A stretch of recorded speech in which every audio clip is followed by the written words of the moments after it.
The rain hadn't touched Flint in months, but on the morning of my twins' funeral, it poured like the sky itself was grieving.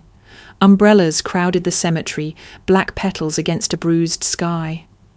I tried to focus on the coffin, on goodbye, but my phone buzzed inside my soaked coat. Unknown number. 4 words that cracked the world open. I'm alive. Don't trust our parents. My breath caught, vision tilting. If Claire was alive, who had we buried? And why were Mum and Dad whispering to the banker near the gate instead of mourning their daughter? The rain in Flint had a particular smell, metallic and heavy, like rust bleeding from the old factories. That morning it coated the cemetery in a sheet of silver, plastering my hair to my face as I stood by the open grave. I was 39, but in that moment I felt like the same abandoned child I had always been, small, invisible, unwanted. The coffin lowered slowly into the ground, the thud of wet soil striking the lid like fists pounding against a locked door. It was Claire's funeral, my twin sister, my other half. Or so everyone believed. Around me, umbrellas bloomed and bumped like black wings. Relatives I barely recognized sniffled politely. A few Boston friends of Claire's clutched tissues and whispered condolences I couldn't hear through the roar of rain, but my eyes fixed on the coffin, searching for proof, for finality. Instead, my mind slipped backward, back to nights in our childhood bedroom when Mum and Dad's shouting rattled the walls. Back to the crash of glass, the sting of words hurled across the kitchen. Claire and I would crawl beneath the thin blanket, clutching each other in the dark while our parents tore each other apart. I was supposed to be the strong one, the older twin by 6 minutes, whispering promises I didn't believe. It'll be okay. I'll keep you safe. Now the earth was swallowing her, and I couldn't keep her safe at all. My chest tightened so hard I thought I might collapse, when suddenly my phone buzzed inside my soaked coat. I pulled it out, the screen blurred by rain. An unknown number glowed against the storm. 4 words, jagged as lightning. I'm alive. Don't trust our parents. My breath snagged, the world around me muted, the sobs, the priest's droning voice, even the rain. I stared at the message until the letters burned into me. Alive, parents, trust. My knees weakened, and I gripped the slick handle of my umbrella to steady myself. 1,000 questions screamed at once. If Claire was alive, then who lay in that box beneath the mud? If she wasn't dead, why hadn't she reached out sooner? And why? Why would she warn me against Mom and Dad? I forced myself to glance across the crowd. There they were, Darla and Ray Hale, standing stiff and solemn near the front row. Their black clothes clung damply to their bodies, but their faces weren't streaked with tears. Instead, they leaned close to a man in a grey suit, whispering with sharp precision. I recognized him vaguely from the courthouse in Cape Cod, a lawyer, not a mourner. The word I caught, faint but unmistakable, was estate. Estate. On the very day we buried their daughter, my parents were already talking about property, about money. My stomach twisted with nausea. I turned back to the coffin, trying to breathe. That was when I noticed it. The pale hand folded neatly on the chest of the body. On its finger gleamed a silver band, a ring I had seen every day on Claire since our 16th birthday. We had found it at a yard sale, cheap and scratched, but to her it was treasure. She never took it off. I knew every curve of its design. Only now, as I squinted through rain, something felt wrong. The band looked wider, heavier, as if forged from a different mould. For a heartbeat, I wondered if the water on my lashes blurred the details. Then a colder thought crept in. What if that hand didn't belong to my sister at all? The ground tilted beneath me. I gripped my phone again, desperation clawing up my throat. With shaking fingers, I typed a single word, where?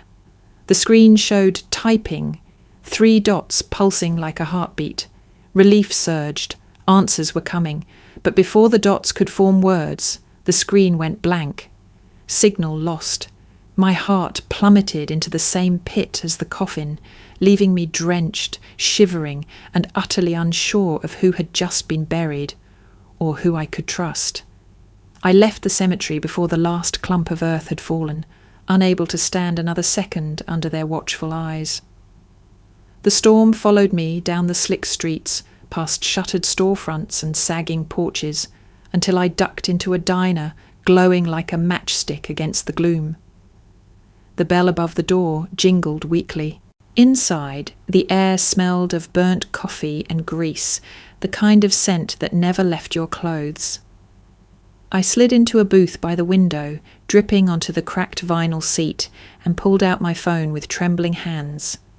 The message still glared up at me. "I'm alive. Don't trust our parents." The words were raw, unpunctuated, my chest squeezed. Claire always hated punctuation, said it slowed her down. Whenever she texted, periods vanished, commas scattered. It was her little rebellion against order, her way of rushing life forward. Whoever had sent this, they knew her quirks. My pulse quickened. The waitress poured me a coffee without asking, her expression more curious than kind. I barely touched it. My mind spun backward, clamping onto another memory, another proof of abandonment. My 10th birthday. Mum had promised a cake. Dad had promised balloons. What I got was shouting in the kitchen, slammed doors, and silence. Claire sat beside me at the rickety table, eyes shining with disappointment. I had scavenged stale bread, spread it with the last of the peanut butter, and pressed 2 crooked sandwiches into her hands. "Happy birthday to us," I had whispered, forcing a smile. She'd laughed, though her eyes glistened. In that moment, I had vowed to protect her, even if it meant replacing everything our parents refused to give. Now she was either gone or hiding from the same people who had ruined every celebration of our lives. My phone buzzed again, jolting me back. Another message, same number. Truro Lighthouse, 9 p.m. Don't tell anyone. The words seemed to pulse with urgency. Truro. That was an hour away on the Cape. My heart hammered. If it was Claire, she was reaching out from the shadows. If it wasn't, I was walking into a trap. I shoved a few bills under the untouched coffee and stepped back into the rain. My car waited across the lot, water streaming down its windows like tears. I slid in, started the engine and pulled onto the road. Wipers beat a frantic rhythm. Streetlights smeared gold across the wet pavement. My knuckles whitened around the wheel as I replayed the funeral, the coffin, the ring, the lawyer's whispered word, estate. Halfway down the main road, I slowed. Parked by the curb near the cemetery gates was a car I knew too well, my parents' grey sedan. Rain streaked across the windshield, distorting the silhouettes inside, but through the blur I caught sight of a thick folder resting on the back seat. Even through the glass, I could make out the bulge of paper, the edge of a legal envelope. My stomach churned. What documents did they need today, of all days? And why hide them here, like predators waiting near the carcass of grief? I pressed the gas, tires hissing on wet asphalt. The farther I drove, the heavier the dread grew. Maybe Claire was alive, maybe she wasn't, but one truth stood like steel. Our parents weren't mourning, they were plotting. The road narrowed into 2 dark lanes lined with skeletal trees. My headlights carved tunnels through the rain. That was when I noticed it, the faint glow of headlights in my rearview mirror, a car trailing me. At first I told myself it was coincidence, but every time I changed lanes, it shifted too. Every turn I took, it followed. My throat tightened. The windshield fogged with my breath. I gripped the wheel tighter, pulse roaring in my ears. Somewhere between Flint and the coast, under the endless hammer of rain, a cold certainty settled into my bones. I wasn't driving alone, invisible. That was the word I would have used for my childhood if anyone had ever asked. But no one did. Most mornings began with me padding barefoot into the kitchen, scraping together something to eat for Claire and me. Cereal dust shaken from the bottom of the box, bread toasted until it nearly burned, peanut butter spread thin to make it last. Mum was usually asleep after a night shift, her snores seeping from behind a closed door. Dad was either already gone or sprawled on the couch, stinking of beer, a cigarette burned to ash in the tray beside him. There were no birthday banners taped to the walls, no hugs before school. Just the echo of arguments carried over from the night before. Christmas was the cruelest. The tree in our living room was a hand-me-down fake, missing half its needles. Some years there were no lights at all, only dust and silence. One year I remember most clearly. We were 8. Claire stared at the bare branches, her eyes hopeful, even when I knew there'd be nothing under them. She whispered, "Do you think Santa forgot us?" I swallowed hard, lied through my teeth and told her he must be running late. That night I snuck outside, found shiny pebbles by the riverbank and wrapped them in notebook paper. Her smile when she opened them the next morning was all the magic I needed. We learned early how to vanish from our parents' fury. Lock the door when the shouting started. Pretend to sleep when fists hit the wall. Invisibility became our shield. But invisibility also meant we grew up without witnesses, without anyone to step in. By the time we reached 18, paths split. Claire's brilliance was obvious. Books devoured by flashlight, essays written on scraps of lined paper. The day her acceptance letter from a university in Boston arrived, she cried in disbelief. I hugged her hard, told her she deserved the world, even as my chest burned with dread. Boston was far, and I knew Flint would keep me chained. I stayed, taking a job at a local auto shop, grease blackening my nails, engines growling beneath my hands. I told myself it was noble, that someone had to stay close, but truth sat heavier. I didn't believe I was meant for more. Claire thrived away from Flint. Letters arrived full of excitement about classes, professors, the Charles River. Calls late at night where her voice was bright with hope. Then she met Ethan Marlowe, a medical student from Cape Cod, wealthy family, perfect smile. I remember the first time I met him. Polished shoes sinking into Flint's cracked sidewalk, but no disdain in his eyes. He shook my hand firmly, listened when Claire introduced me.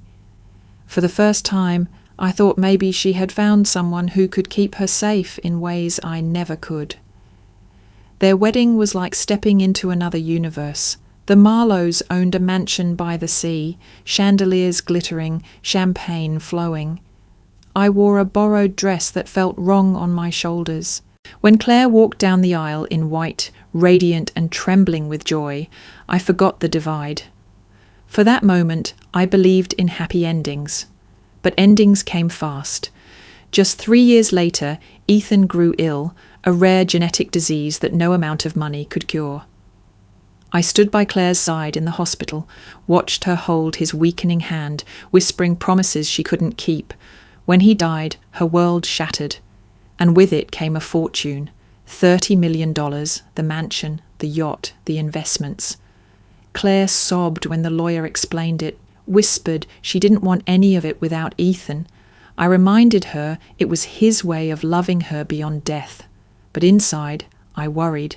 Money that large wasn't a gift, it was bait for predators. I didn't have to wait long to be proven right. Mum and Dad, who had barely spoken to us in years, suddenly reappeared like moths to a flame. Calls every night, voices syrupy sweet. "We just want to see you happy, honey," Mum cooed. Dad hinted at bills, repairs, new cars. They demanded little loans, then larger ones. Claire's soft heart gave in, wiring money until their debts vanished. When she hesitated, guilt rained down. A good daughter helps her parents. Do you want us to suffer? Then came the strangest suggestion of all. Over dinner one evening in Flint, Mom leaned forward, eyes shining too brightly.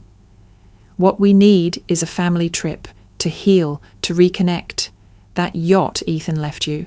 Why not take us all out for a few days? It'll be beautiful, like old times. My fork froze halfway to my mouth. Old times.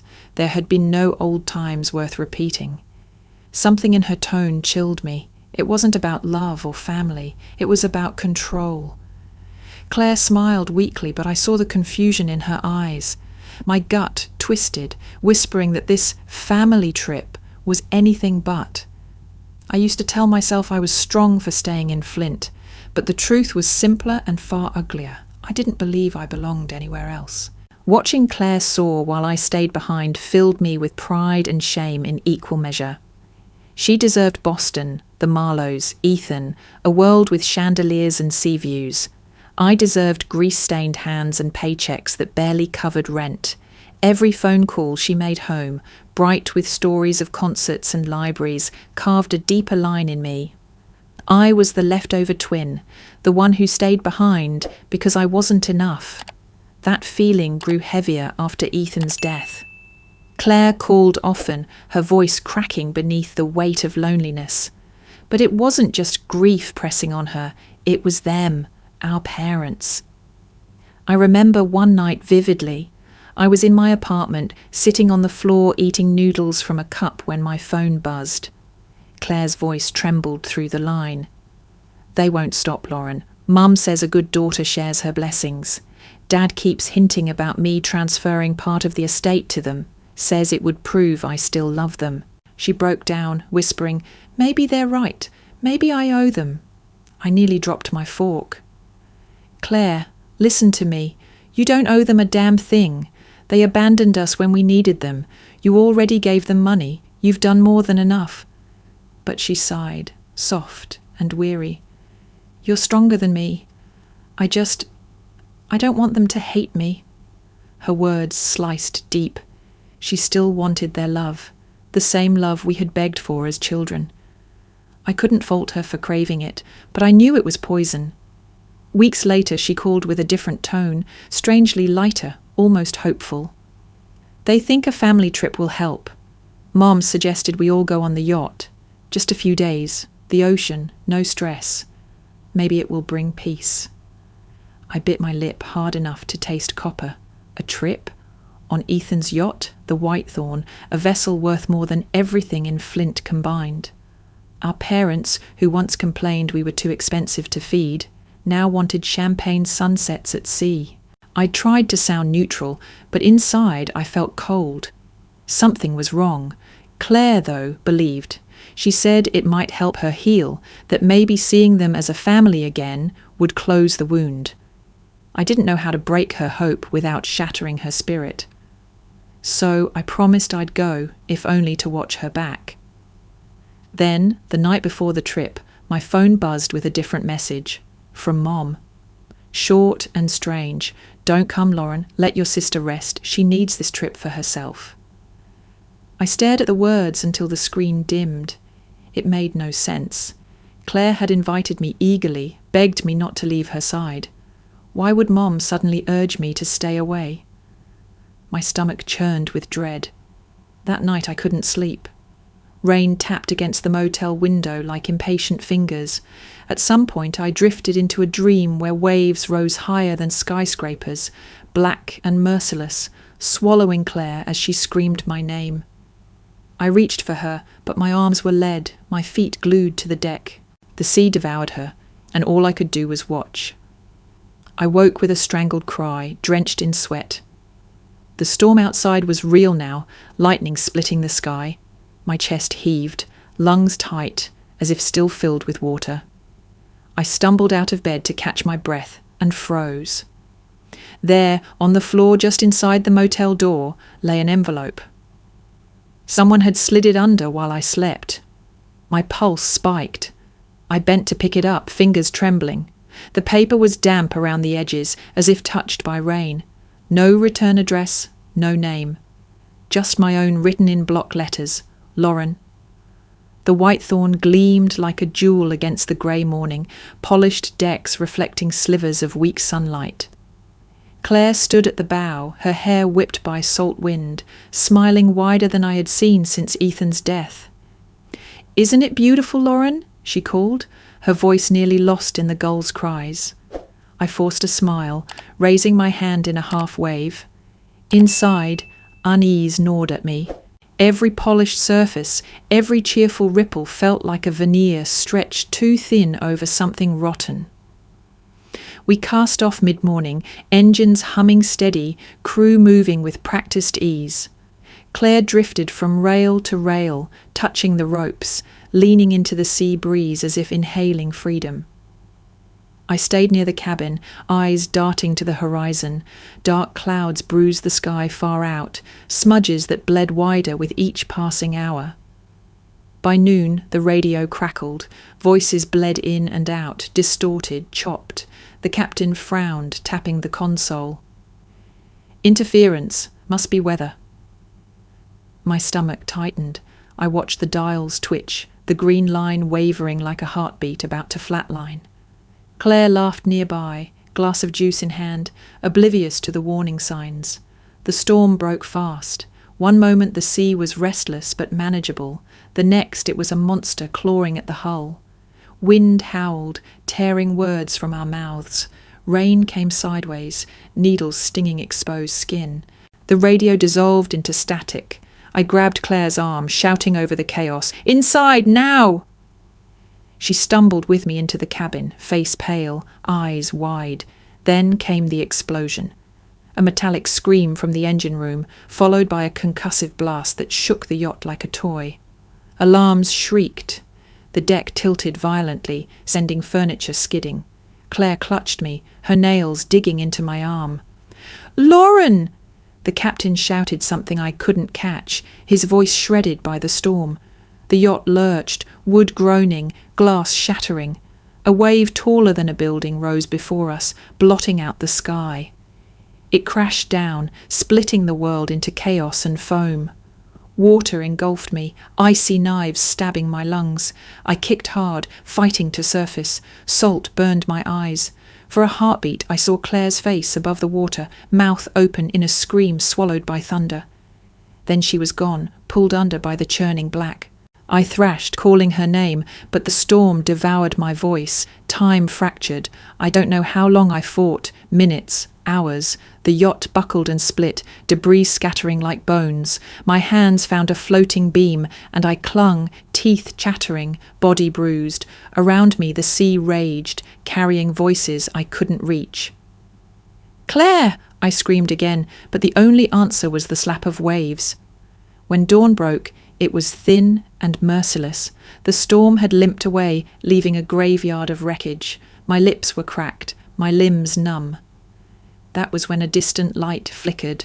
Coast Guard. Strong arms hauled me into a boat, voices muffled through my haze.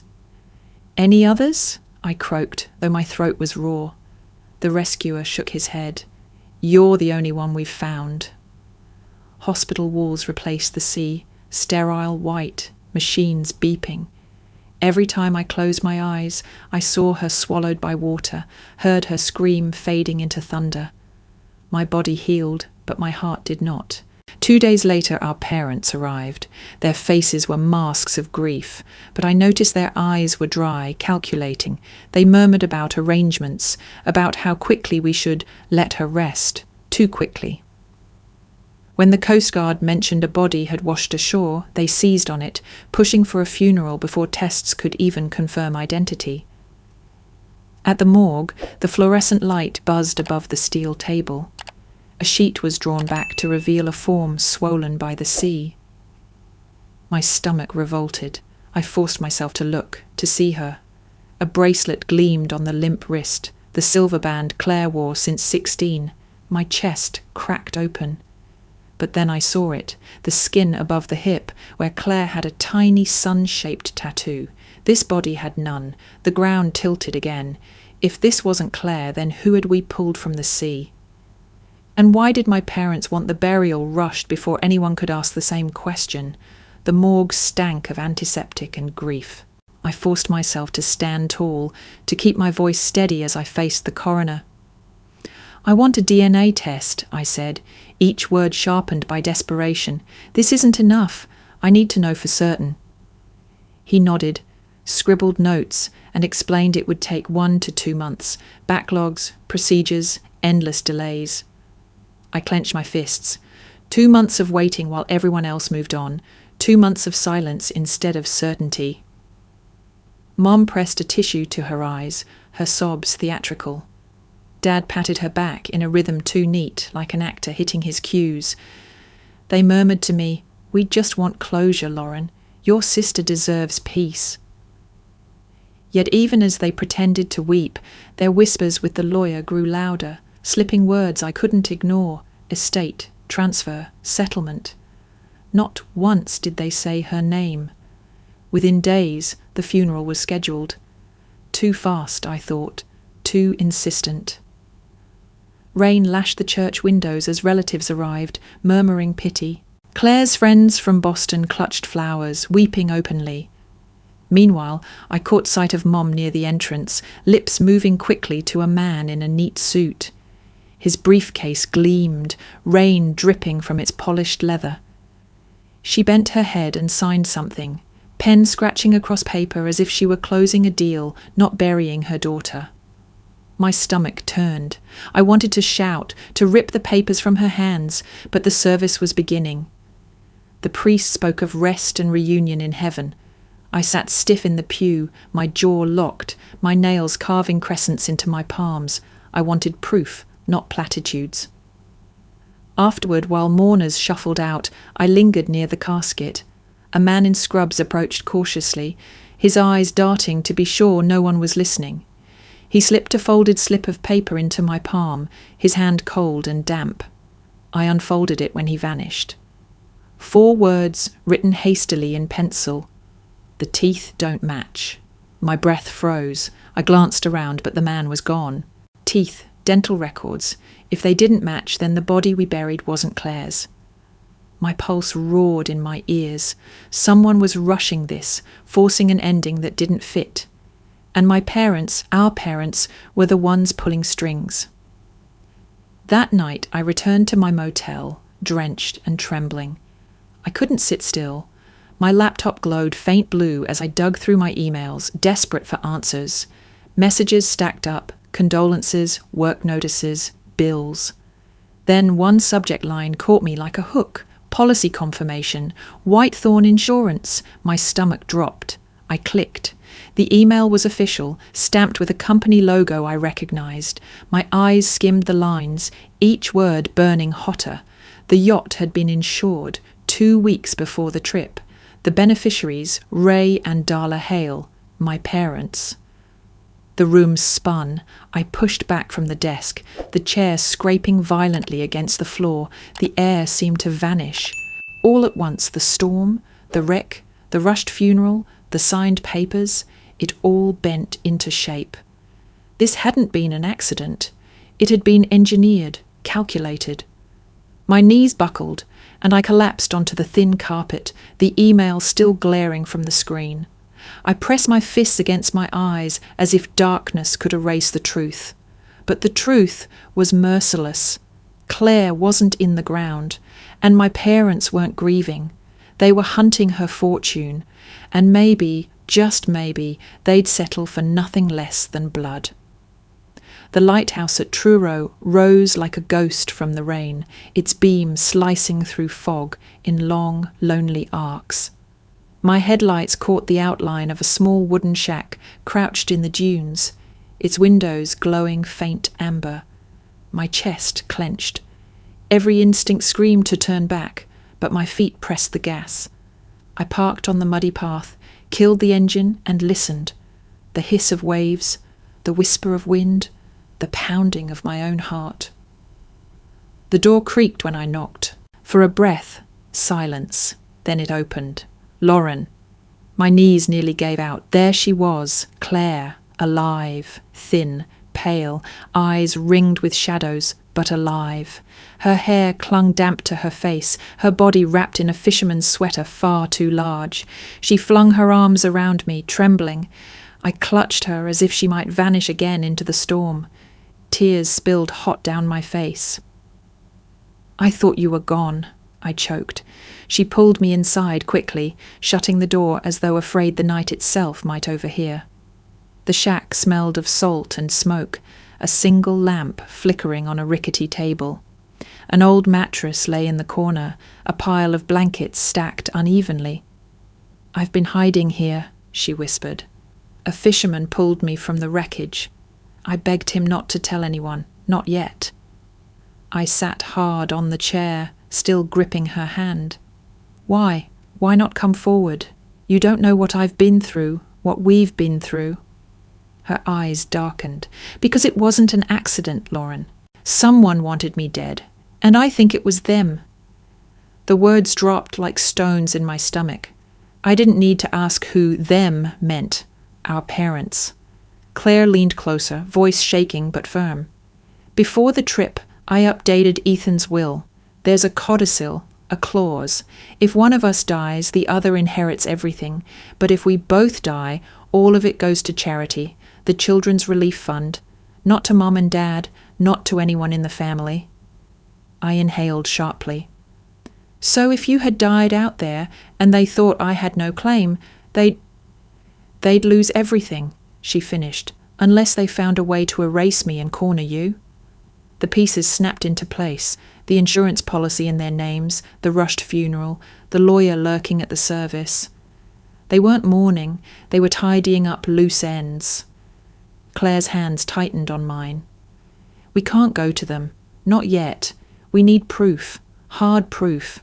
Otherwise, it's just our word against theirs." I nodded, though my head spun.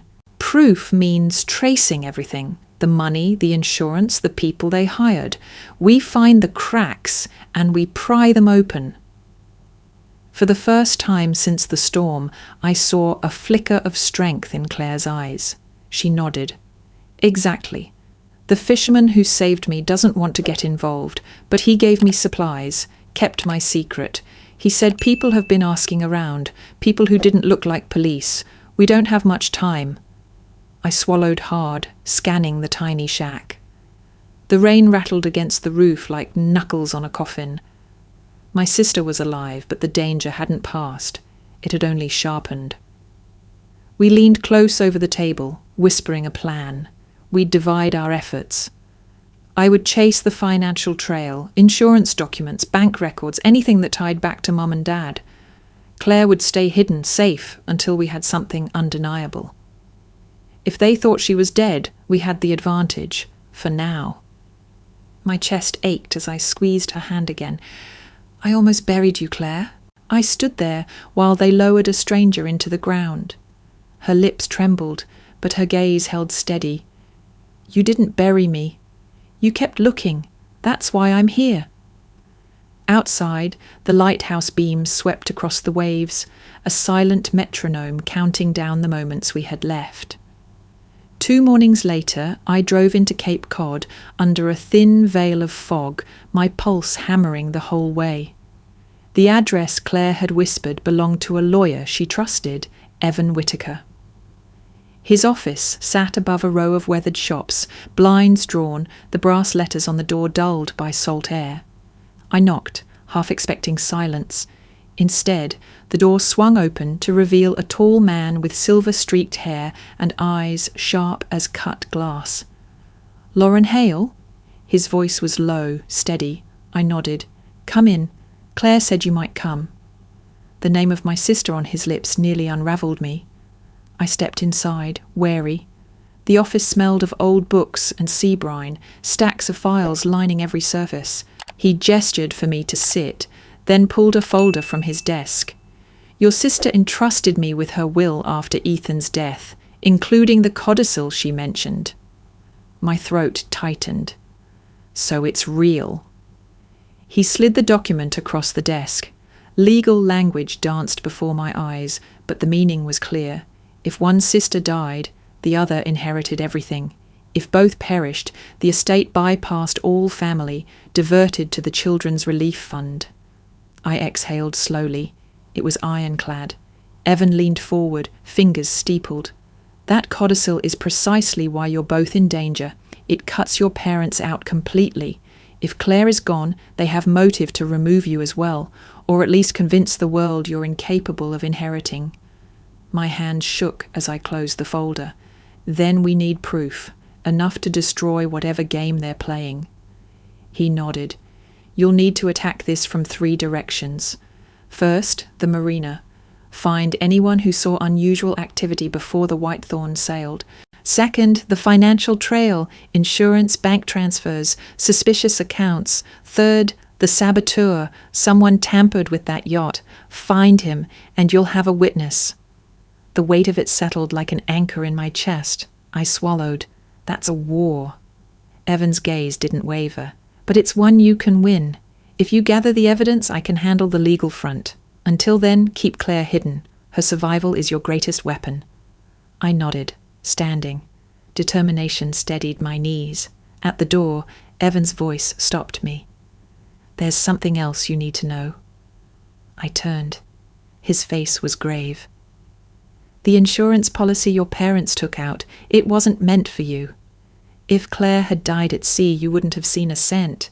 The beneficiaries were Ray and Darla Hale. The words punched the air from my lungs. I gripped the doorframe to keep from falling. Insurance money. Millions. They hadn't just tried to erase Claire. They'd done it for profit. My own parents. Evan's voice softened, but his eyes stayed sharp. I've seen greed warp families, but rarely this deep. Be careful, Lauren. They won't stop until they get what they believe is theirs. I stumbled into the hallway, the folder clutched against my chest like a shield. The air outside tasted sharp, metallic. I walked quickly down the narrow stairs, forcing steady breaths. The plan was clear: gather evidence, protect Claire, expose the truth. But my hands wouldn't stop shaking. When I stepped onto the street, the fog had thickened, wrapping the shops in gauze.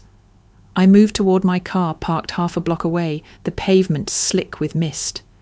That was when I felt it, the prickle at the back of my neck, the unmistakable weight of eyes on me. I quickened my pace, footsteps echoing against damp brick. In a storefront window I caught it. A reflection, not my own. A figure lingering at the corner, too still, too focused. My pulse spiked. I slid into my car, locked the doors and gripped the wheel. Through the fogged windshield I saw the silhouette shift, as if marking my departure. Someone was following me. Flint hadn't changed in years, crumbling houses, hollow-eyed factories, and the smell of gasoline clinging to every street. I drove its cracked roads like a ghost, watching, waiting. My parents had returned here as though nothing had happened, as though their daughter hadn't supposedly drowned, as though their hands weren't stained with betrayal. For days I kept distance, tailing them from block to block. They carried themselves like people with new confidence, as if wealth already lined their pockets. Mom's old scarf was replaced by something silkier, Dad's rusting sedan traded for a sleeker car.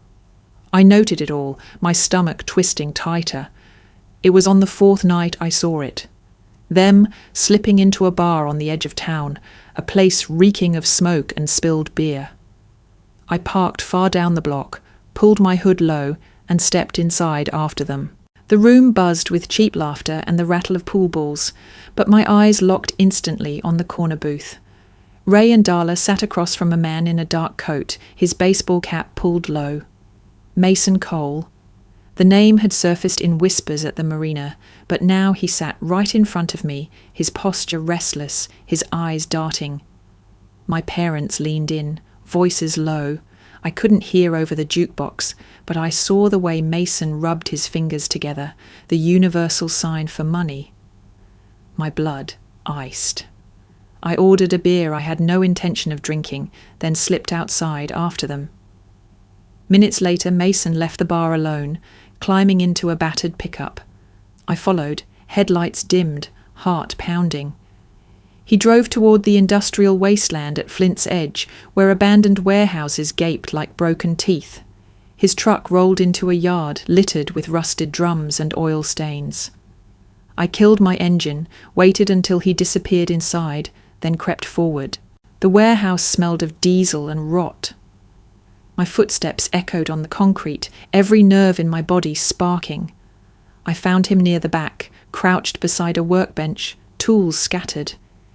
He froze when he saw me. "Who the hell are you?" His voice was rough, defensive.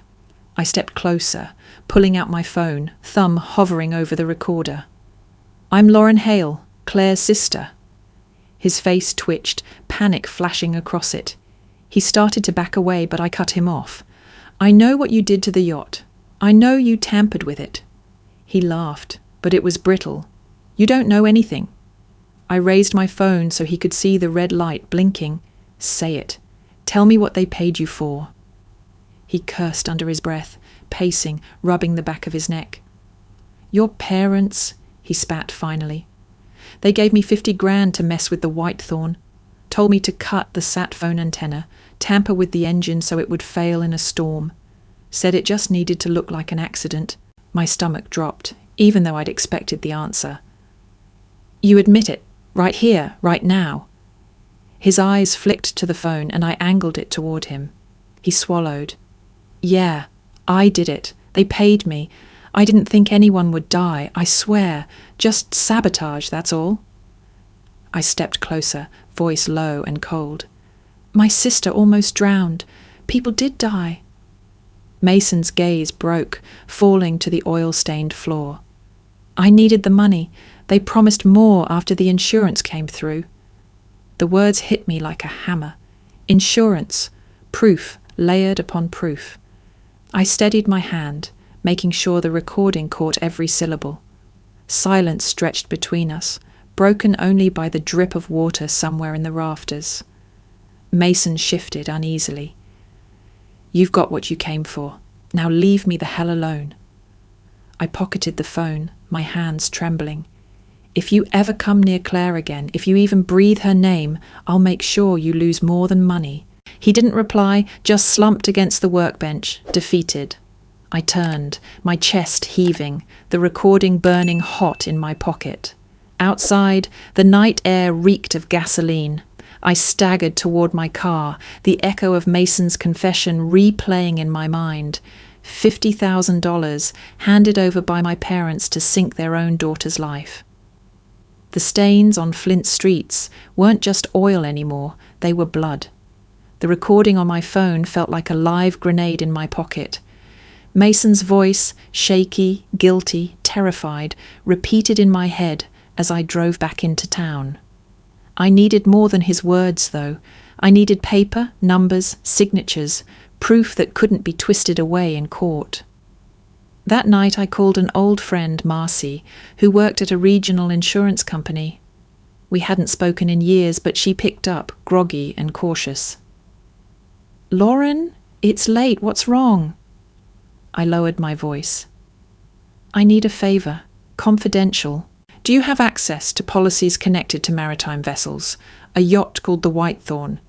A pause, then typing.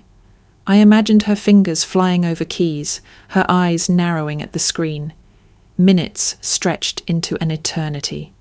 Finally she whispered, "Oh my God, there's a policy here, dated exactly 2 weeks before the wreck.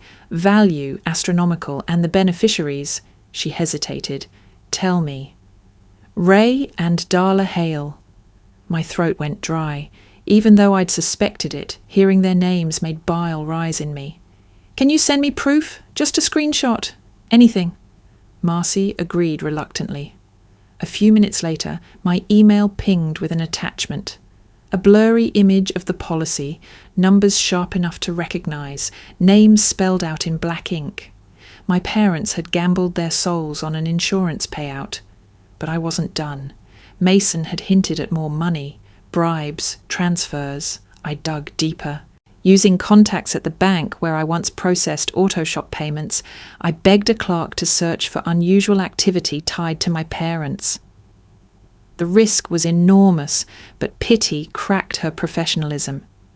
Within hours I had what I needed, a record of a $7,500 transfer routed from an email registered under Darla Hale to a shadow account Mason controlled. I printed the evidence, the paper trembling in my hands. The ink felt heavier than blood. When I confronted Mason again, shoving the printouts into his hands, his face drained of colour. "They told me it was just sabotage," he muttered, voice cracking. "But when I asked about you, what if you interfered, they said—" He swallowed, eyes darting away. "They said what?" My voice was ice. He backed against the wall, eyes wild. "They said if you got in the way, you'd have to go too. One daughter is enough." Those were their words. The room spun. For a second I thought I'd collapse right there on the oil-stained floor. My own parents had planned for my death as casually as they might plan a grocery list. I pressed the recorder button again, capturing every syllable. Mason rubbed his temples, broken. I didn't sign up to kill. I just wanted the money. I left him trembling in that warehouse, clutching the evidence of his own damnation. Back in my car I sat in silence, hands gripping the steering wheel until my knuckles went white. The night outside was quiet, too quiet, as if holding its breath. Inside my chest, fury and grief warred, leaving me hollow. Then my phone lit up. Mum's name glowed on the screen. I hesitated, then answered. Her voice flowed smooth, syrupy sweet, a tone she had never used when I was a child. "Lauren, honey, I've been thinking about you. You must be so tired, all alone. Why don't you come home? I made your favourite stew, just like when you were little." My mouth went dry. Images of empty birthdays and forgotten meals burned in my mind. She had never cooked for me, not once, not when I needed her. The lie was acid on her tongue. I forced my voice steady. "Not tonight, Mom." But inside, the words Mason had spoken thundered, "If you got in the way, you'd have to go too." The call ended, but the threat lingered. The courthouse in Cape Cod smelled faintly of polish and paper, sunlight glancing off the marble floors. Yet the air felt heavier than any storm I had weathered. This was where truth would either cut through or be smothered for good. I walked into the chamber with my head high, though inside my pulse rattled like loose bolts. Ray and Darla Hale were already there, seated in the front row, dressed in the kind of black that looked more expensive than sombre. My father leaned back, arms crossed, lips curved in smug calm. My mother perched beside him, posture rigid, but her eyes sharp, darting from the judge to the lawyers like a hawk tracking prey. They looked like winners waiting for the spoils. The room filled quickly, distant relatives sniffing at inheritance, curious locals drawn by rumour of millions, even a reporter tapping on his phone. I felt their eyes on me, the unwanted daughter, the one left behind, daring to stand in the way of her parents' windfall. The judge entered, robes sweeping, voice steady as he outlined the matter. The estate of Ethan Marlowe and his widow, presumed deceased Claire Hale. My stomach twisted at those words. Presumed deceased. When the floor opened for statements, my parents' lawyer rose first, painting them as grieving souls, dutiful parents who only wanted to secure their late daughter's affairs. I clenched my jaw, waiting for the moment to strike. Finally, the judge turned to me. "Miss Hale, do you wish to add anything?" I stood, legs trembling but voice steady. "Yes, Your Honour, I do." The room quieted. I pulled a small device from my bag, placed it on the table, and pressed play. Mason's voice filled the chamber, raw and frantic. "They gave me 50 grand to mess with the yacht. Told me to cut the sat phone antenna, tamper with the engine so it would fail in a storm. Said it just needed to look like an accident." Gasps rippled through the benches. My mother's face went stark, then flushed red. My father stiffened, jaw clenching hard enough to crack teeth. I held up a printed page next, my fingers steady despite the pounding in my chest. "And this is a copy of the insurance policy taken out on the yacht 2 weeks before it sank. The beneficiaries were not Claire, not me, but Ray and Darla Hale." The judge leaned forward, eyes narrowing. Whispers erupted, swelling like surf against rocks. I turned, letting my gaze sweep the room, daring anyone to deny it. This was no accident. My parents stood to profit from my sister's death. And they nearly succeeded, except they overlooked one thing. I paused, the silence stretching, everyone leaning closer. My father's glare burned into me, promising retribution. My mother's fingers twitched in her lap, nails digging into her palm. Then the door at the back of the courtroom opened. The sound echoed like thunder. Every head turned. Claire stepped inside. For a heartbeat, the world stopped. She was pale, thinner than she once was, but unmistakably alive. Gasps exploded. A woman in the gallery dropped her notebook. My parents rose to their feet in unison, faces drained of blood. Mom whispered, "Impossible." Her voice brittle. Dad just stared, as if he'd seen a ghost claw its way from the grave. Claire walked steadily down the aisle, her eyes fixed not on them, but on me. She took her place beside me, her hand brushing mine, her voice clear despite the tremor. "Your Honor, my name is Claire Hale. I am not dead, and I believe my parents tried to kill me." The chamber erupted. Voices shouted. Reporters scrambled. The gavel banged furiously. I caught my parents' faces in the chaos, shock melting into panic, into rage. For once, they were the ones left powerless, and I was no longer invisible. The courtroom had dissolved into chaos after Claire's entrance, but Evan Whittaker rose with the steadiness of a man who had been waiting for this moment. His calm presence cut through the storm. "Your Honor," he said, voice carrying over the din, "the evidence does not stop with Miss Hale's survival." He handed a thick folder to the bailiff, who delivered it to the bench. The judge opened it, scanning quickly. "Explain," he commanded. Evan adjusted his glasses. Inside are copies of emails exchanged between Darla Hale and a man identified as Mason Cole, the very individual who confessed to sabotaging the yacht. The emails reference payments, instructions for disabling communications equipment, and a chilling phrase repeated twice, "Make it look natural." Gasps rippled again. Darla's face drained to chalk, then flushed crimson. "Those are forged," she shrieked, but her voice cracked. Evan continued unfazed. Additionally, the body identified as Claire Hale was never properly confirmed. Dental records do not match.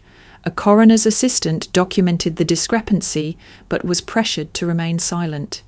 We have his affidavit included here. The judge's frown deepened as he flipped pages. I caught a glimpse of my father shifting uncomfortably, his jaw working. "And finally," Evan said, turning to the gallery, "there is the matter of motive. Mr. Hale, Ray Hale, holds substantial gambling debts documented by the state. Records show tens of thousands owed to offshore betting operations. Insurance payouts of the yacht would have more than covered these debts." A murmur of disgust swept the room. My father's face twisted, caught between fury and shame. The judge looked up, his expression like stone. "Mr. and Mrs. Hale, do you wish to respond?" That was when it fractured. Darla leapt to her feet, finger stabbing toward Ray. "This was his doing. He made the calls. He pressured Mason. I only wanted Claire to be safe. He said it was the only way. He made me sign those papers." Ray's head snapped toward her, veins bulging in his neck. "Liar! You planned it all. You said the codicil cut us out. You pushed for the insurance. You said if both girls were gone, it would all fall back to us." Their voices rose, a grotesque duet of betrayal. Years of hidden rot spilled into the open. The gallery stared, stunned, as the couple who had always presented themselves as unshakable turned their knives on each other in front of the world. The judge slammed his gavel. "Enough! I will not allow this courtroom to become a circus." His voice was iron. Given the testimony, the documentary evidence, and the corroboration of Miss Claire Hale's survival, this court finds sufficient cause for immediate criminal investigation. He paused, eyes hard. All assets of Ray and Darla Hale are hereby frozen. This case is referred to the district attorney for prosecution on charges of conspiracy to commit murder, insurance fraud, and attempted homicide. The gavel struck like a gunshot. My knees nearly buckled with relief.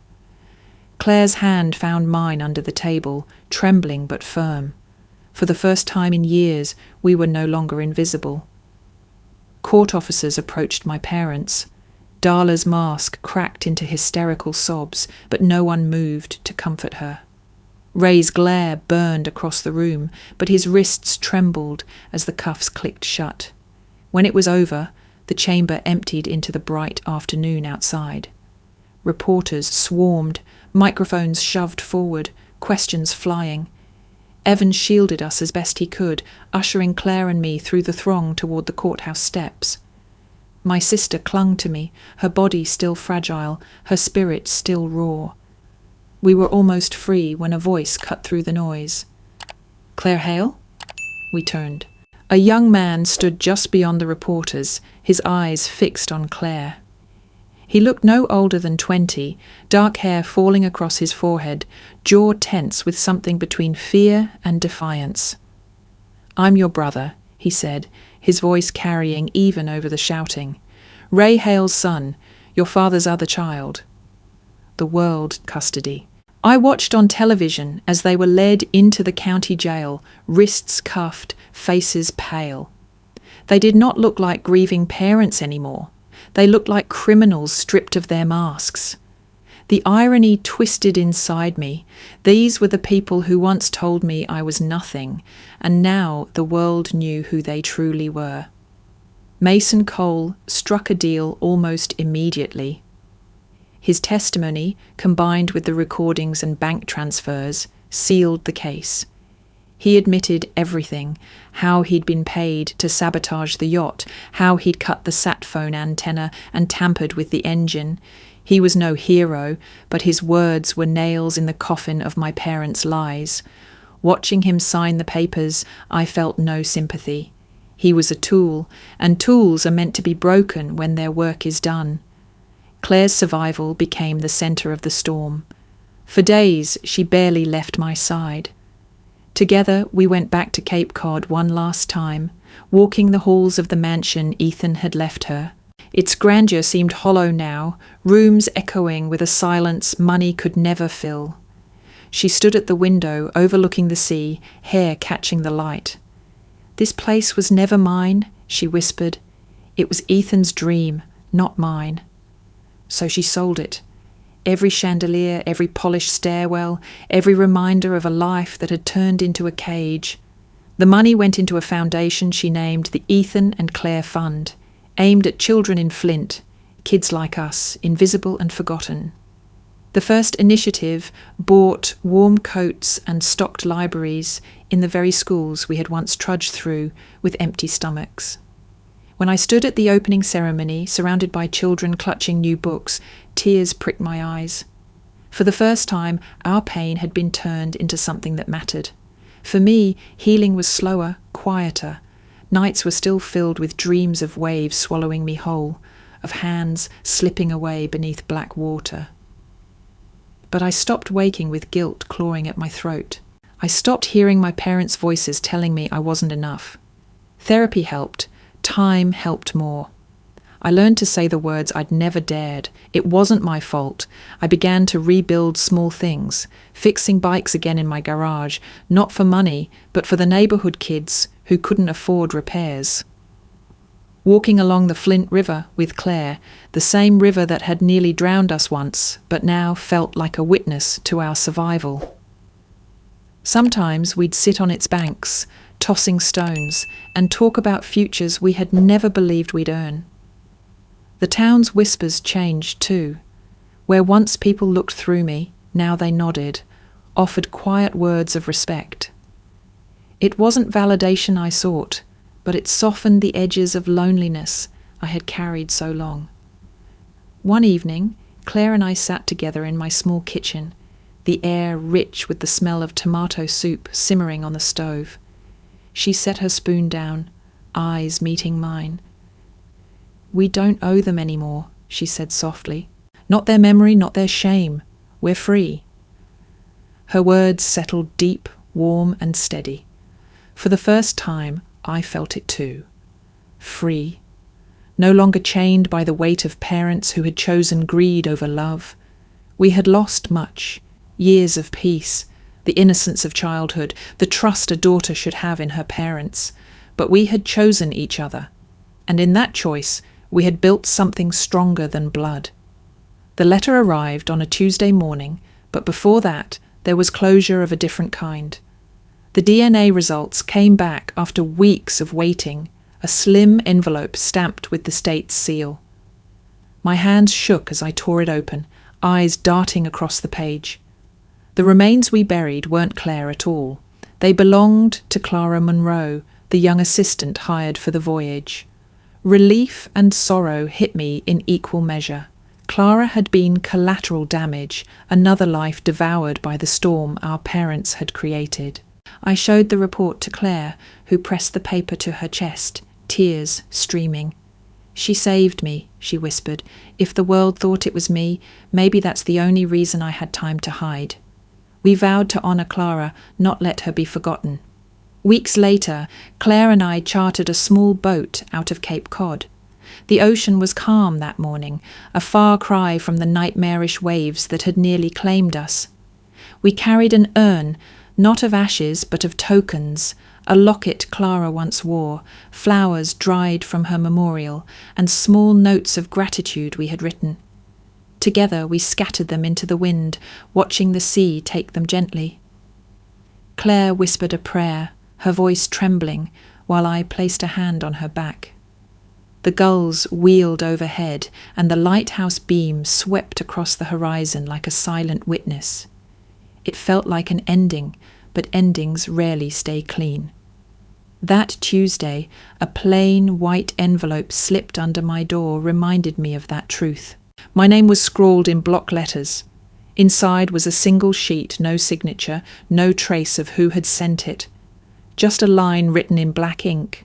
"This isn't over. Blood never lets go." My stomach clenched. The words vibrated with menace, but also something deeper, promise. Someone was still watching. Someone who believed family ties were chains you couldn't break, no matter the cost. I folded the letter slowly, my heart racing. Claire found me staring at it, and fear flashed in her eyes, but I forced a steady smile. "They can try," I said, "but they won't take us back into the dark." That night I dreamed again of water, but this time it wasn't swallowing me. It carried me, gentle and steady, as though the river itself had chosen to release me. At dawn, Claire and I walked to the banks of the Flint River. The city was waking behind us, factories humming, children shouting on their way to school. The sky flared with pink and gold, the kind of sunrise we had rarely noticed as kids hurrying to survive another day. I stood there, breathing in the metallic air, and realized the weight on my chest was lighter. I didn't need our parents' approval. I didn't need the family we were born into. I had Claire, and Claire had me. That was enough. That had always been enough. We tossed stones into the water, watching the ripples spread and fade. Claire slipped her hand into mine. "From now on," she said softly, "we build the family we choose." I nodded, eyes fixed on the horizon where the sun broke free of the clouds. For the first time in years, the light felt warm instead of cruel. Whatever threats still lingered, whatever ghosts of blood tried to claw back, I knew this truth. Survival wasn't just about staying alive. It was about choosing who you stood beside when the storm cleared. And I chose her.